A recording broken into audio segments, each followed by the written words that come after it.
Washington Talk. I'm Young Kim. The United States has been more aggressively going after North Korea's illegal cyber activities. The Treasury Department imposed sanctions on a cryptocurrency-related company for helping North Korea's money laundering of stolen cryptocurrencies. This follows the United States government's warning last month that North Korean state-backed hackers are targeting organizations in the blockchain industry.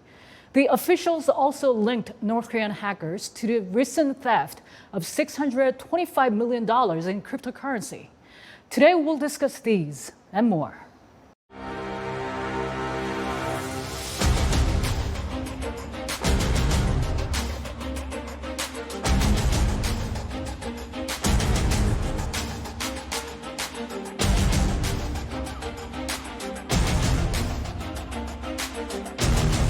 The DPRK relies on illicit activity, including cybercrime, to generate revenue for its WMD and ballistic missile programs.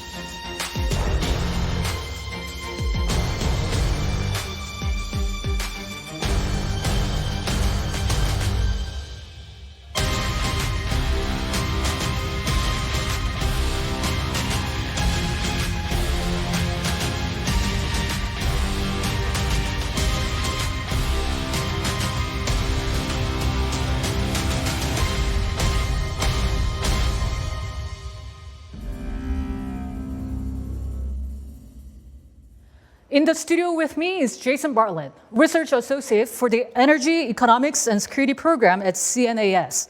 He analyzes developments and trends in sanctions policy and evasion tactics, proliferation finance, and cyber-enabled financial crime, with a regional focus on North Korea, Iran, and Venezuela. Also joining me is Benjamin Reed, Director of the Cyber Espionage Analysis Team at Mandiant. The team he leads tracks and reports on espionage groups from the countries including China, Russia, and North Korea. Mr. Reed had served as a special assistant at the National Security Council's European Affairs Directorate. Thank you so much for being with us today. Good to have you both in the studio. First of all, the U.S. government has been taking more actions against North Korea's malicious cyber activities. Apparently, North Korea-linked hackers are committing a range of crimes in the cyberspace. Mr. Bartlett, what is the specific area that is most concerning? So the most concerning specific area that we're seeing right now is related to the financial sector, both traditional financial institutions such as banks and non-traditional financial institutions like cryptocurrency exchanges. In the beginning of North Korea's offensive cyber operations, they mainly targeted South Korean institutions as well as South Korean government agencies. But what we've seen in recent years, especially starting since around 2014, was a major shift towards targeting predominantly financial institutions. Mm-hmm. Mr. Reed, do you agree with what Mr. Bartlett said? Is there any other area, cybercrime, that North Korea pose really the greatest threat? So the criminal threat is greatest against the financial industry, and we've seen them move from the focus on traditional banks to cryptocurrencies for a broad range of reasons. But we believe that it has been lucrative for them. You just spoke in the beginning about the $600 million worth of cryptocurrency. And while they definitely still pose a threat for sort of the destructive attacks we saw against Seoul and against Sony, what we see most from them is that financial motivated activity. I see. So what are the unique characteristics that North Korean hackers display that others don't? Mm-hmm. So there are a number of technical characteristics that are more common with North Korean actors. They tend to have a lot of code sharing. So there'll be a snippet of one malicious program that then gets reused in another one, and you can track them that way. Mm-hmm. But in terms of the way they operate, the most significant thing is really their sort of a willingness to step across lines that other countries won't. And they've done that with sort of very early destructive attacks, and with the move into these sort of huge heists. They've stepped across lines kind of habitually that other countries have not. Mm-hmm. Mr. Bartlett, what are the traits that set North Korea-linked hackers apart from other hackers? I think something to highlight would be what Ben just mentioned about that they're willing to cross lines that many others usually aren't. I think one recent case would be the fact that Seoul recently arrested 2 South Korean citizens for selling military secrets to Pyongyang in exchange for payments in cryptocurrency. And this was the first publicly known case of North Korean hackers not just viewing crypto as a financial asset to steal, but also as an asset to then reward and try to coerce and entice South Korean citizens to betray their country. So I think kind of this integration of cryptocurrency within a wide range of North Korean illicit activities, including espionage and stealing government secrets, is something that North Korea seems to be really focusing more of its resources on. Mr. Bartlett, North Korea-linked hackers are also suspected to be state-sponsored, government-backed. How is it different from an independent hacker?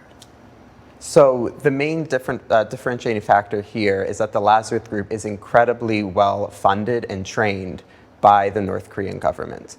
Many other countries around the world do have their own kind of versions of the Lazarus Group, and there's different varying levels of state sponsorship. But North Korea, from the research that we've been seeing, really invests a massive amount of energy, funds, and resources into training North Korean hackers and putting them in the Lazarus Group, which is the umbrella term. Most of this training seems to have started in even the late 80s, early 90s, and it has continued to evolve throughout the years. Mr. Reed, what makes a government-backed hackers different from other hackers? And I'm curious, are North Koreans the only hackers that are government-backed, or what about Chinese or Russians? Sure. So a large amount of countries sponsor sort of cyber espionage teams. And I mean, the US has a program, many Western European countries, Russia, China, Iran, a vast majority of countries do. What sets the North Korean ones apart is that the government-sponsored actors are the ones that are conducting sort of financially motivated operations. There are criminal hackers in the US, in Russia, in Eastern Europe, in Africa. And so that is a problem everywhere, but really it's the hackers that are state-sponsored conducting the crime that is really unique to North Korea. So you're saying that North Korea is making these hackers for the financial gains, is that right? Yeah, this sort of the Lazarus Group and sort of is kind of the umbrella term that gets used for all North Korean hackers, but the kind of groups that Mandiant tracks within that, they started off conducting espionage, stealing secrets, targeting South Korean entities, targeting defector organizations.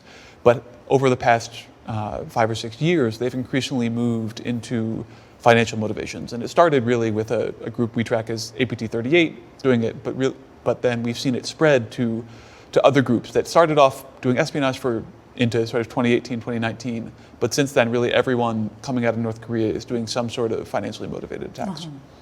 I mean, I wanted to ask this question for our viewers who are not familiar with North Korea's cyber activities.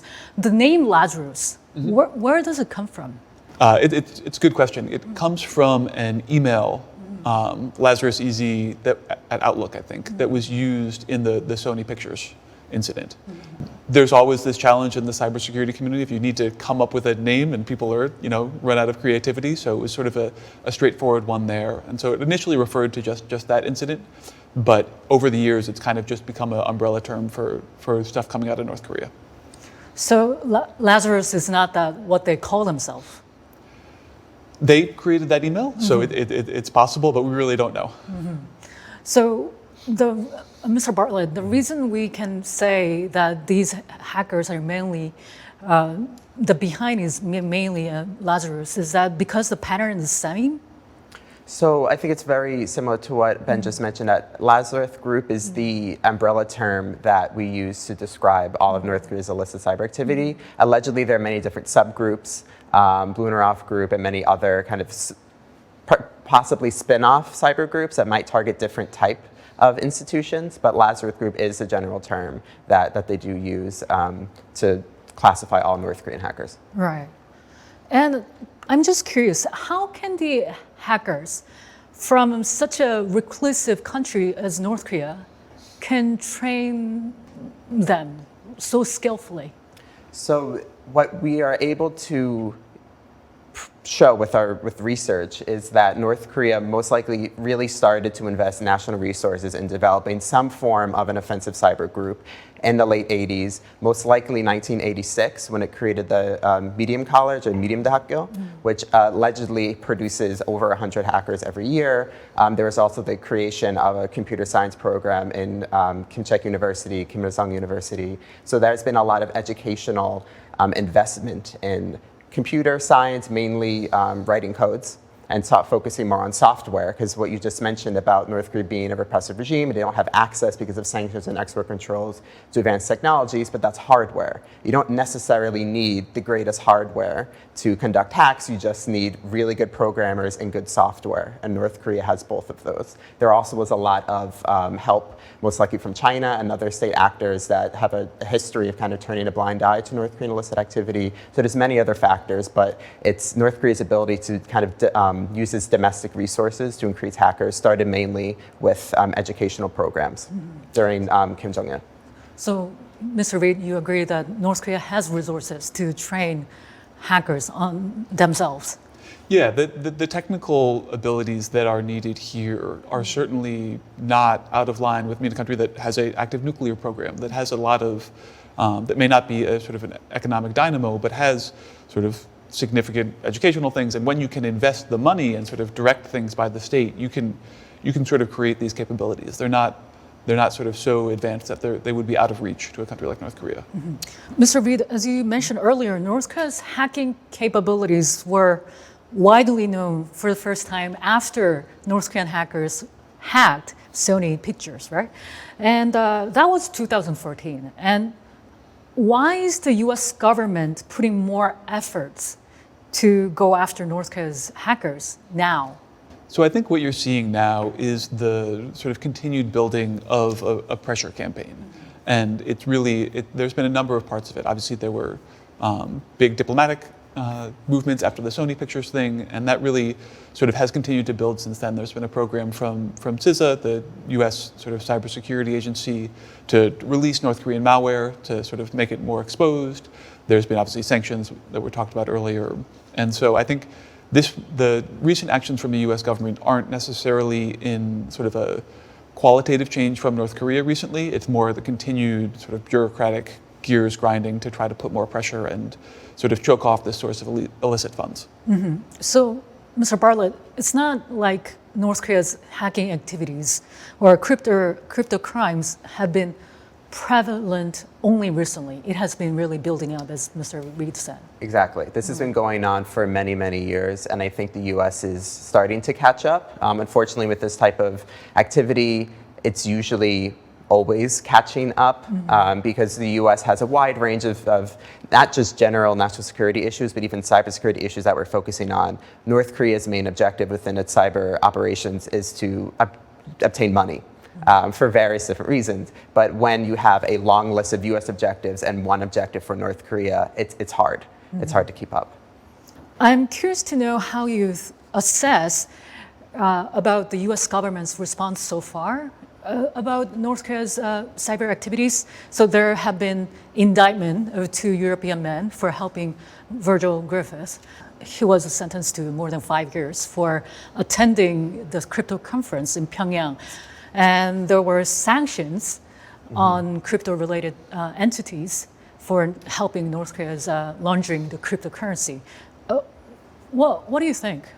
So in terms of the indictment, a lot of energy, time, and resources go into drafting those indictments. And the 2 European individuals that you mentioned allegedly have some relation with Virgil Griffith and getting him to Pyongyang in North Korea. There are also many other issues that might have more of an impact in really stopping North Koreans' rapid proliferation of cybercrime. I'm not exactly sure if that indictment itself will have a major impact. It's certainly important signaling. But in terms of the US response, I think what's unique that we're seeing from this administration is not just using sanctions to respond to North Korea. There's been a lot of releases from CISA. There's been more releases from FinCEN as well. And there's also been seemingly a greater interest for more private sector cooperation with the US government. I still think that the majority of the cybersecurity conversation is in relation to Russia and China, not necessarily North Korea. It's still a niche field, mainly because it focuses on the financial sector, but stealing millions or billions of dollars worth of crypto that could possibly go to a nuclear weapons program is a major national security risk. So hopefully there will be a continued increase in US efforts to elevate the North Korean cyber threat to an equal or semi-equivalent level to the Russian cyber threat and the Chinese cyber threat. Mr. Reed, what's your thought? Like, has the U.S. government responded appropriately so far, or is there more that they can do? So the U.S. government has really put a lot of effort into it across the various agencies that Jason mentioned. The difficulty with a lot of the cryptocurrency-specific stuff is that it's a very dynamic sort of business market. There are startups that go from nothing to billion-dollar valuations in months. And so while there's sort of traditional finance, like the banks have been around, they have relationships with regulators, with cybersecurity, they have a chance to build up that practice. The dynamism in the cryptocurrency market makes that much tougher. So even when either the US or a private sector company like Mandiant sort of knows about something, knowing the right people to call to warn them is more difficult when you have sort of such upheaval in a market. And that's just kind of a feature of where it is. So I know folks are reaching out and people are sort of increasingly aware of this threat because nobody likes to lose millions of dollars. So people are starting to pay attention, but it's just hard. I mean, the cryptocurrency and blockchain industry, they're by nature, isn't it hard to really regulate those entities or those exchanges because they're pursuing so-called decentralized finance? The regulation it needs to get figured out.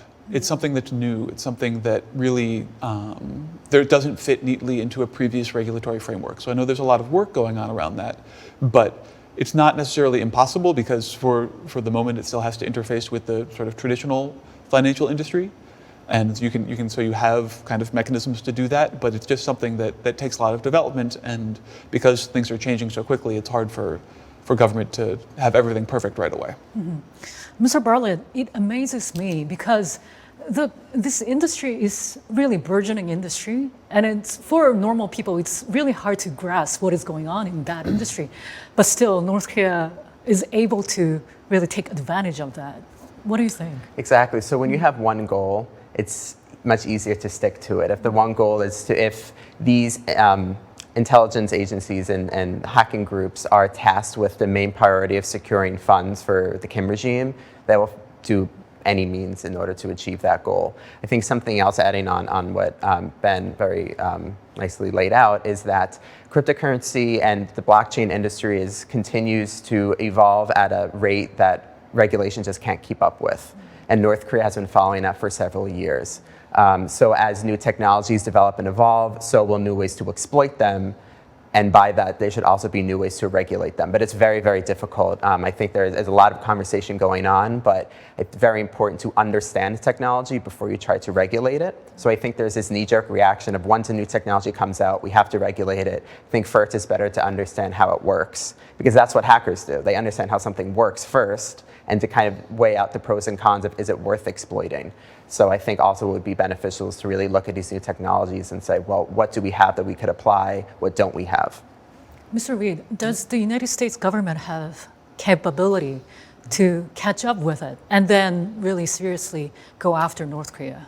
So I think there's obviously a question of capability, but I think part of the issue here is some of the specifics to blockchain technologies, Bitcoin, things like that, and that gets into why North Korea has been going after them. When you look at the Bank of Bangladesh hack, obviously a traditional financial institution, they got $951 million out of the Bank of Bangladesh's account. All but $90 million of that was able to be sort of returned because bank transactions take days to clear. And so they can be reversed if they're caught. And in this case, they were. So there was $90 million that weren't accounted for, and even that had to be laundered. And so the North Korean regime likely only got a fraction of that $90 million. I see. When you compare that to cryptocurrencies, the transactions are instant and they're non-reversible by design. So if you're able to compromise an exchange or compromise an individual's wallet and transfer the cryptocurrency out, it's gone, and there's not really a mechanism for sort of regulatory or otherwise, just technologically, there's not a mechanism for returning that. So that's part of the reason we think it's so attractive to these hackers, and part of the sort of built-in, and that's a feature, that's not a bug of these technologies. So it's something that is really going to take a lot of sort of defensive hardening to fix, more than pure sort of know your customer regulation, things like that. All right. So UN panel of experts are also taking note of this North Korea's cyber activities. And one official has recently said cyber crimes are increasingly becoming a fundamental part of North Korea's sanctions evasion. Mr. Bartlett, how is that so? So starting around 2014, we saw a major shift in North Korea's MO for its offensive cyber activities targeting financial institutions.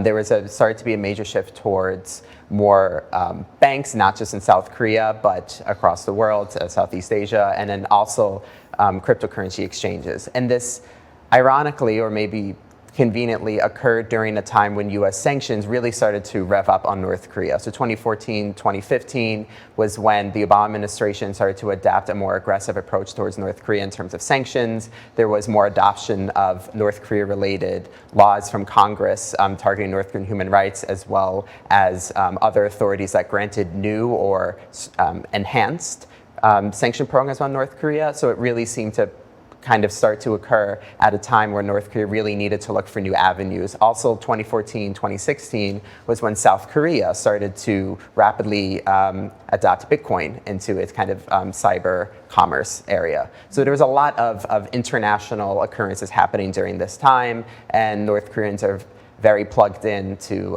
international events in terms of where they can exploit for the greatest benefits. Mm-hmm. Mr. Reed, do you expect to see more North Korean cyber crimes in the future going forward?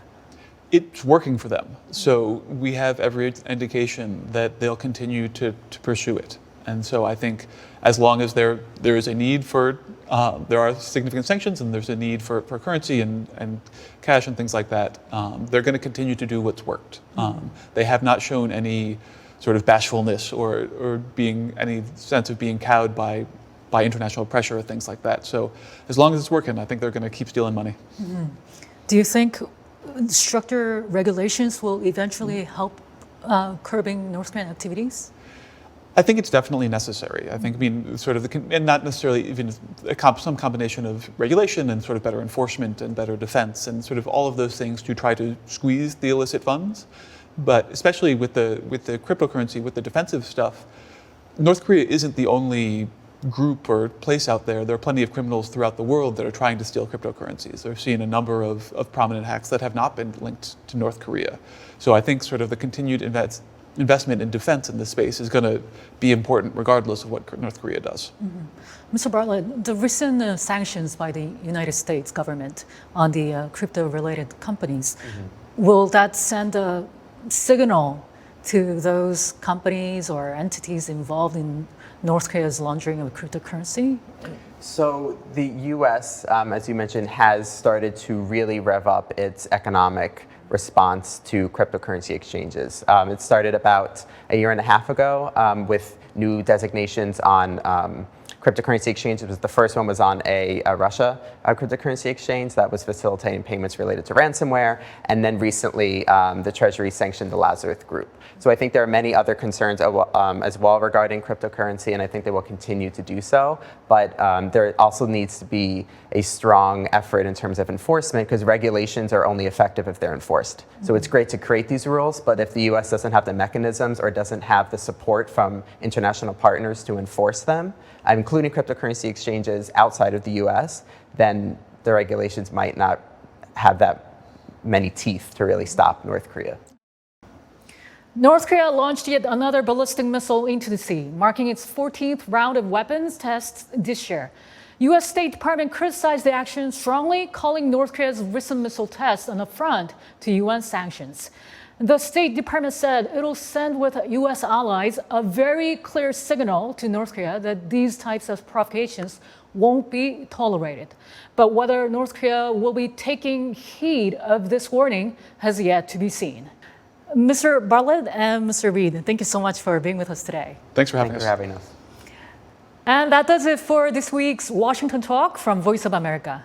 Please join us again next week for more analysis.